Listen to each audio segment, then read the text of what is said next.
Emily Gersh spoke with a PSU professor about some of the impacts. So, Emily, what did you learn? Yeah, Deb. Well, sociology professor Randall Blazak said the goal of attacks like these is to make people feel afraid to congregate in public. He also said it's now up to elected officials to mitigate those fears and also figure out how this attack could have been prevented.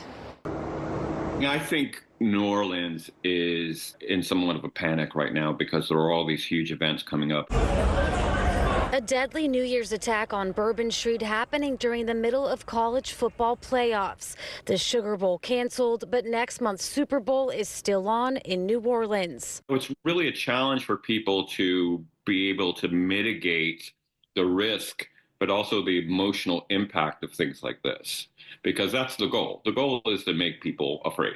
Sociology professor Randall Blazak said elected officials now have the task of mitigating the community's fears about upcoming events and also taking note of the warning signs this suspect displayed. This individual, a military background, going through financial crisis, apparently radicalized through sort of the normal channels that people get radicalized into different extremist movements.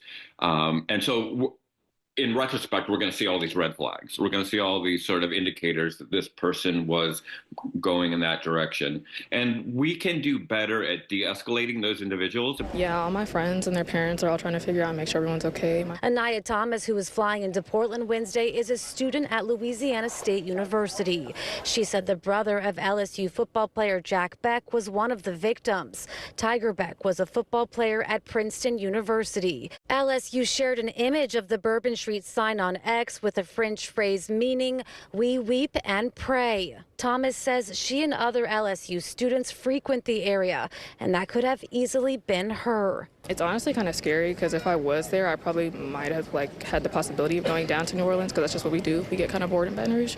So if I was down there and that happened, I don't know. I literally was telling my mom I don't know what I would do in that circumstance. Governor Jeff Landry also issued a state of emergency in response to the terrorist attack. He said in a statement, quote, "We will not allow heinous acts of crime such as the one this morning to dampen the Louisiana spirit and ruin our way of life." We're live in Portland tonight. Emily Gersh, K2 News. Emily, thank you.